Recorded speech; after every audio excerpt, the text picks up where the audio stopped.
Bonsoir et bienvenue dans Plus belle ma Sarthe. Nous sommes heureux de vous retrouver ce soir à Bret-les-Pins. Nous sommes à une quinzaine de kilomètres au sud du Mans, dans un village boisé de pins. Un village que nous allons parcourir en compagnie du maire, mais aussi de ses administrés. Et puis dans la deuxième partie de l'émission, nous recevrons nos chroniqueurs habituels avant de retrouver notre invité du jour. En attendant, on retrouve Stéphane Fouchard, le maire de Bret-les-Pins.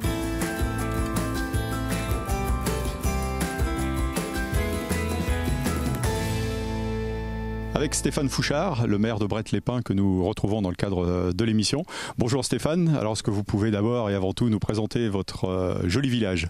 Eh bien, bienvenue à Bret-les-Pins, on est très content de vous accueillir. Bret-les-Pins, c'est une petite ville qui est située à 15 km au sud du Mans, donc nichée entre Saint-Marc-d'Outillet, Ruaudin et puis Parigny-l'Évêque. Donc on a 2300 habitants et puis on a un cadre de vie extrêmement préservé où notre principal trésor, c'est la forêt, qui compose à peu près 70% de la surface de la commune. Beaucoup de résidents ici à Bret-les-Pins travaillent sur le Mans ou à proximité ? Le flux va vers le Mans, la métropole. On est un territoire périurbain avec tout ce que ça comporte et que ça suppose. En fait, on ressemble plus à un village qu'à une ville et c'est quelque chose qu'on cherche, nous, équipe municipale, à cultiver. Alors monsieur le maire, vous êtes aussi on va dire prof d'histoire géo. Comment on arrive à rendre compatibles vos deux fonctions ? Bah, c'est pas très difficile, hein, c'est presque un cliché, le professeur d'histoire géo qui devient maire. Voilà, j'ai plutôt le sentiment, moi, que mes fonctions de maire complètent un peu mon métier, et puis vice-versa, puisque les valeurs que j'incarne en tant que maire, c'est celles aussi que j'essaie de transmettre à mes élèves, donc il n'y a pas d'incompatibilité, ça paraît presque logique, en fait, pour moi en tout cas. Donc vous avez pris la succession de Bernard Lerre. Qu'est-ce qui a été la motivation, votre leitmotiv justement pour embraser, on va dire, cette carrière de maire ? Je suis membre du conseil municipal depuis 2014 et puis petit à petit, Bernard ayant décidé assez vite que ce serait son dernier mandat, eh bien voilà, il a dû réfléchir à qui pourrait lui succéder. Puis voilà, il est venu me voir, il m'a demandé. Au départ, c'était pas forcément une évidence, ni pour moi, ni pour mon épouse d'ailleurs. Et puis avec le temps, voilà, les choses ont mûri. Et puis il a fallu construire une équipe, que d'autres soient d'accord, parce que c'est important. Un maire, c'est d'abord quelqu'un qui est bien entouré. Et aujourd'hui, j'ai la chance de l'être vraiment très bien. Et donc, on a constitué une équipe qui, ma foi, a essayé de faire du mieux qu'elle pouvait depuis 2020, mais qui a réussi plein de choses. Alors avec votre équipe, quelles ont été justement les premières réalisations, les premières priorités, on va dire, depuis votre mandat ? Alors continuer déjà ce qui avait été engagé au mandat précédent. Il y avait un chantier qui était important pour nous, c'était l'extension de notre restaurant scolaire, qui a permis aussi de construire derrière une vraie politique de circuit court. Puis ensuite on a refait notre rond-point. Et puis je vous dis le fonctionnement, ça a été le gros morceau pour retrouver un petit peu de souffle financier et donc retrouver un peu d'ambition pour la fin de mandat. En termes d'entreprise, d'artisanat, de commerce, comment ça se passe ici alors à Bret-les-Pins ? Alors je dois avouer qu'en termes de commerce, on aimerait toujours évidemment avoir plus, mais on est plutôt gâté, je trouve, finalement, parce que Bret est, je le disais, coincé entre Ruaudin, on est à 15 km du Mans, on a Parigny juste à côté, et pour autant, on a un coiffeur, un salon d'esthétique, on a des boulangers, on a 2 traiteurs, on a un bar tabac, et donc voilà, et puis des artisans, un charpentier, un électricien. Donc on a, ma foi, un petit tissu économique qu'on essaye évidemment de maintenir le plus possible et de développer. Les projets à venir ?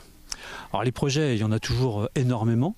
Donc terminer ce que nous avons commencé, hein, nous sommes dans un processus d'enfouissement des réseaux, donc voilà, qui améliore le cadre de vie et qui permet aussi de sécuriser les réseaux, c'est très important pour ce qui nous attend.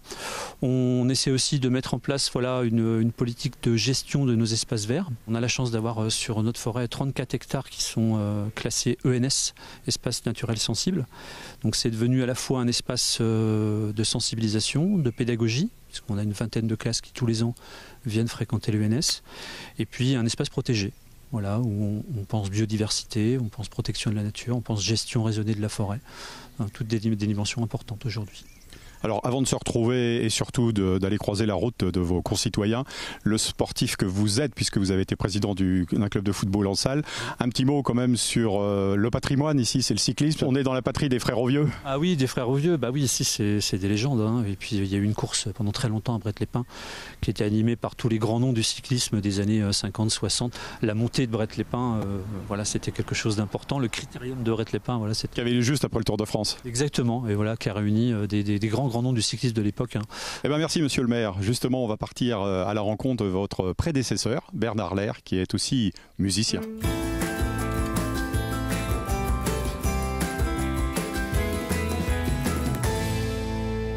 Ici dans l'église Saint-Martin à Bret-les-Pins, où l'on retrouve monsieur Bernard Lair, qui est aussi l'ancien maire, mais que tout le monde connaît surtout pour ses talents d'artiste, puisque c'est un musicien patenté. Bonjour Bernard. Bonjour. Alors, vous êtes je viens de le dire, un musicien depuis plus de 60 ans, je crois que vous pratiquez. Oui, j'ai commencé à l'âge de 11 ans. Et de quel instrument vous jouez? Je suis tromboniste. J'ai choisi cet instrument-là parce que mon père me l'a pratiquement imposé, mais je ne regrette pas du tout. J'ai fait mes études au Conservatoire du Mans et j'ai obtenu un prix d'excellence en 1970. J'ai toujours pratiqué la musique. J'ai pratiqué la musique au Mans en faisant du symphonique, en participant aussi à différents orchestres de variété, les revues de fin d'année au Mans. Mais mon métier principal, c'est agriculteur. C'est une passion? C'est une passion très saine. Aussi, c'est une pratique où c'est intergénérationnel. Vous avez été aussi le président, je crois, de l'Harmonie du Bellinois? Non, directeur de l'Harmonie du Bellinois. Je l'ai dirigé 30 ans. Alors avec l'Harmonie, vous avez, on va dire, voyagé? Vous êtes promené un peu partout? Oui, entre autres à Bremerhaven, où on a fait un festival international dans le cadre de l'entretien des cimetières suite à la Deuxième Guerre mondiale. Merci Bernard, je crois que vous allez nous proposer un morceau. Je vais essayer. Est-ce que vous pouvez nous dire le titre? L'Ave Maria de Schubert. Merci, on vous écoute.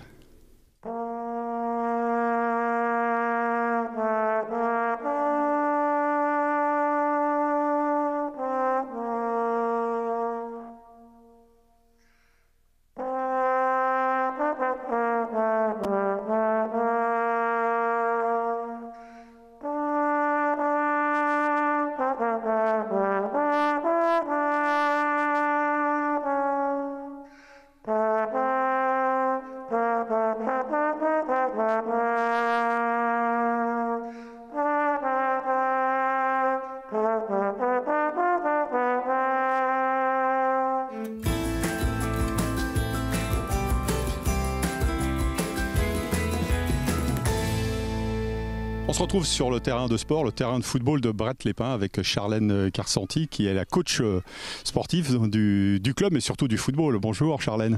Bonjour. Alors dites-moi, vous êtes une Sartoise d'adoption? Oui, tout à fait. Bon, ça fait déjà une douzaine d'années que je suis arrivée en Sarthe. Ça veut dire que vous avez commencé le foot dans un autre club mais aussi dans une autre ville? Exactement. Donc j'ai commencé le foot en Indre-et-Loire, donc au club d'Amboise. Je suis ensuite partie à Tours et ensuite à Soyaux et arrivée en 2010 au Mans FC. Alors vous avez joué en quelle division au Mans FC? Alors quand je suis arrivée, on était en D1 à ce moment-là. Après on a joué en D2 jusqu'à temps que j'arrête en 2018. D'accord. À quel poste vous jouiez? Je jouais plutôt milieu défensif. D'accord. Ça veut dire qu'aujourd'hui vous avez tiré une croix sur votre carrière sportive de compétitrice pour vous tourner vers l'entraînement? Oui, tout à fait. Donc après, je faisais déjà les deux en parallèle. Donc j'étais joueuse et entraîneur. Et maintenant, je suis uniquement éducatrice. Alors on le voit aujourd'hui, vous occupez des jeunes ici à Bret-les-Pins. C'est un peu votre vocation maintenant? Oui, tout à fait. Donc sur le club, j'ai la responsabilité de toute l'école de foot, donc garçons et filles, des babies jusqu'aux U13 filles et jusqu'aux U11 garçons. Et j'en charge aussi le développement du foot loisir, donc la section fit foot et le foot en marchant qui commence à émerger un petit peu. Et le foot féminin aussi? Ah oui, le foot féminin, ça fait déjà 3 ans qu'on l'a mis en place au club. Donc là, on a actuellement une équipe en U10 filles, des U13 filles et une équipe senior. Voilà. Et sur la saison prochaine, on aura aussi une équipe U15. Parallèlement au coach sportif, vous êtes également intervenante en milieu scolaire. En quoi ça consiste? Oui, tout à fait. Donc, j'ai la chance d'intervenir sur l'école de Bret-les-Pins avec toutes les classes. Donc, j'ai des cycles d'activités de vacances à vacances. Donc après, c'est les enseignants qui choisissent les activités qu'on met en place ensemble. Et j'interviens également sur une autre école sur Le Mans. Dans le cadre des Jeux Olympiques aussi, on va parler de la caravane Terre de Jeux dont vous vous occupez ici à Bret-les-Pins. Oui, donc il y a des classes qui viennent de Changé, de Châles, Saint-Marc-d'Outillet et toute l'école de Bret-les-Pins qui se réunissent. Donc on a une trentaine d'associations, d'activités qui vont être déployées pour cette journée et pour que les enfants fassent une belle journée de fête. Eh bien merci Charlène.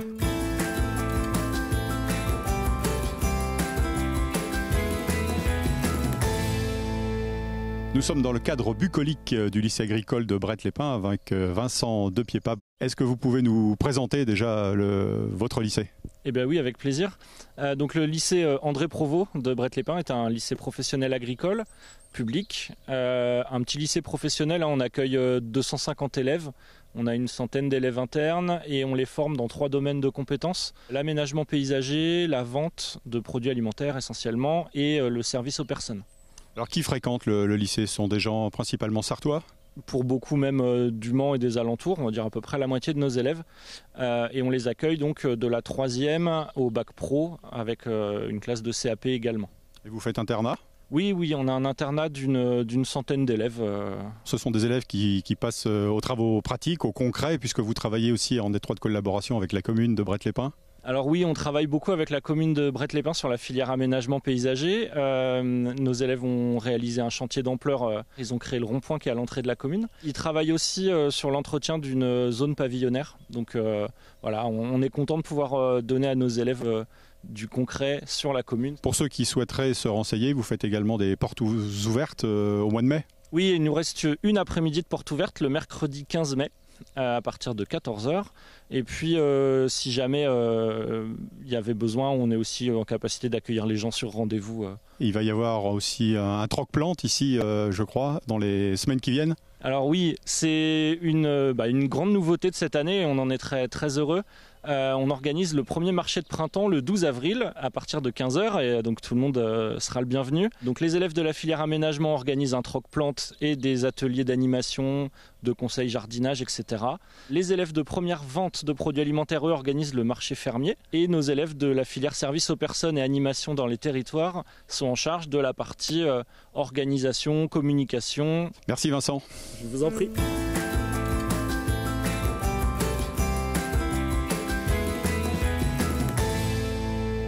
On se retrouve ici à la maison Rintot, dans le centre de Bret-les-Pins, avec Oriane et Aurélien qui n'est pas loin. Bonjour. Alors c'est une affaire que vous avez repris l'année dernière en 2023. C'est ça, on a repris le 1er septembre, du coup 2023, et on est arrivé à Bret-les-Pins. Alors vous étiez où avant? La Châte-sur-le-Loir. Et qu'est-ce qui vous a motivé ici à venir? Du coup, pour être honnête, on travaille tous les deux à la Châte-sur-le-Loir depuis plusieurs années et notre boulangerie, elle a liquidé. Donc on s'est dit, c'est l'occasion de se mettre à notre compte. C'est un défi pour vous, j'imagine, le couple que vous êtes. Comment ça se passe avec un peu de recul et quelques mois d'expérience? Ça se passe très bien. Après, on a toujours travaillé ensemble, donc voilà, on se connaissait bien. Il n'y avait pas de souci sur ça. Voilà, c'est que du bonheur. Alors, est-ce que vous avez de spécialité ici à la boulangerie-pâtisserie? Oui, on a le Val-de-Loire. C'est un biscuit macaroné avec une crème légère et le fruit au choix. Et on a aussi la baguette tradition. C'est une baguette tradition avec toasté farine de riz au-dessus, qui plaît très bien. Donc c'est quelque chose qui plaît aux habitants ici? Vous avez le sentiment que c'est le produit chouchou un peu? Oui, on a énormément la demande. Donc voilà, c'est ce qu'on ressent. Donc pas de regret, vous êtes content de venir ici? Très bien, on n'a pas de regret, il n'y a pas de souci. Merci Oriane.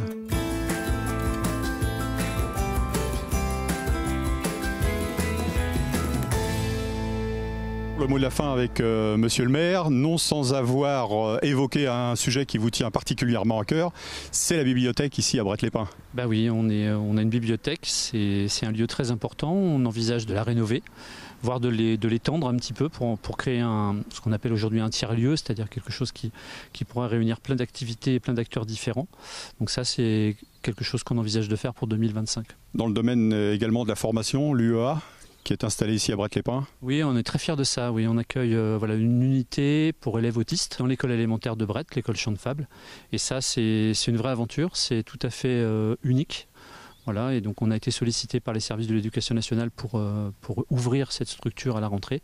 Et depuis le mois de septembre, donc on accueille 5 élèves qui ont des troubles du spectre autistique et puis qui sont accompagnés, qui essaient d'évoluer et d'être. On est dans le cadre de l'école inclusive en fait. Voilà. On a vu que Bret-les-Pins est également bien doté dans le domaine sportif. On a vu qu'il existait une piscine aussi non loin du terrain de football. Alors il existait parce qu'on a été obligé de la fermer avec les restrictions d'eau et puis on espère vraiment, c'est un projet qu'on souhaite qu'il devienne communautaire.